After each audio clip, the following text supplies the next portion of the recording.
काशी में 80 घाट पर तुलसीदास रोज रामचरितमानस को गाते थे। एक बार गोस्वामी प्रातःकाल शौच करके आ रहे थे तो कोई एक प्रेत से इनका मिलन हुआ। उस प्रेत ने प्रसन्न होकर गोस्वामी जी से कहा कि मैं आपको कुछ देना चाहता हूं। गोस्वामी जी बोले, भैया हमारे मन में तो केवल एक ही चाह है कि ठाकुर जी का दर्शन हमें हो जाए। उस प्रेत ने कहा कि महाराज, मैं यदि दर्शन करवा सकता तो अब तक मुक्त न हो गया होता। मैं खुद प्रेत योनि में पड़ा हुआ हूं। तुलसीदास जी बोले, फिर भैया हमको कुछ नहीं चाहिए। तो उस प्रेत ने कहा, सुनिए महाराज, मैं आपको दर्शन तो नहीं करवा सकता, लेकिन दर्शन कैसे होंगे उसका रास्ता बता सकता हूं।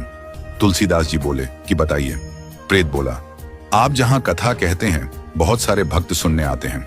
अब आपको तो मालूम नहीं, लेकिन मैं जानता हूं आपकी कथा में रोज हनुमान जी भी सुनने आते हैं।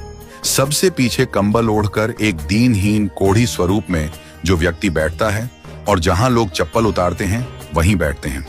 उनके पैर पकड़ लेना वह हनुमान जी ही हैं। गोस्वामी जी बड़े खुश हुए। आज जब कथा हुई तो गोस्वामी जी की नजर उसी व्यक्ति पर थी और जैसे ही वह आया और बैठा तो गोस्वामी जी दौड़ पड़े और जाकर चरणों में गिर गए। गोस्वामी जी बोले, महाराज आप सबसे छुप सकते हो, मुझसे नहीं। अब आपके चरण तब तक नहीं छोड़ूंगा जब तक राम से नहीं मिलवाओगे। ये कहा तो हनुमान जी दिव्य स्वरूप में प्रकट हो गए। तुलसीदास जी बोले, कृपा करके राम से मिलवा दो, अब और कोई अभिलाषा नहीं है। हनुमान जी बोले कि आपको राम जी जरूर मिलेंगे, लेकिन आपको चित्रकूट चलना होगा। गोस्वामी जी चित्रकूट गए, मंदाकिनी में स्नान किया, कामदगिरी की परिक्रमा की, खोज रहे हैं कि प्रभु कहां मिलेंगे। सामने से दो राजकुमार घोड़े पर आए, एक गौर वर्ण और एक श्याम वर्ण। उन्होंने रास्ता पूछा तो तुलसीदास जी ने बताया और वो चले गए। फिर हनुमान जी प्रकट हुए और बोले, अभी जो राजकुमार घोड़े पर थे वही तो राम और लक्ष्मण थे। आपसे ही तो रास्ता पूछा और आपने नहीं पहचाना। ये चूक हम सब करते हैं। न जाने कितनी बार भगवान सामने आए हों और हम पहचान नहीं पाए हों। सबका आदर करो, क्योंकि न जाने किस रूप में नारायण मिल जाएं। गोस्वामी जी बोले, हनुमान जी आज बहुत बड़ी गलती हो गई, कृपा करवाइए फिर मिलन हो।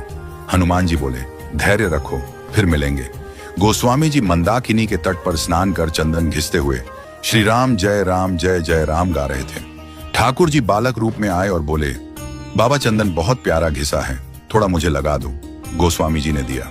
हनुमान जी तोता बनकर आए और घोषणा कर दी कि चित्रकूट के घाट पर भाई संतों की भीड़, तुलसीदास चंदन घिसे, तिलक देत रघुवीर। तुलसीदास जी के कानों में यह वाणी पड़ी तो चरणों में गिर पड़े। ठाकुर जी बोले, अब नहीं छोड़ूंगा। प्रभु दिव्य रूप में प्रकट हुए और अंतर्ध्यान हो गए। वह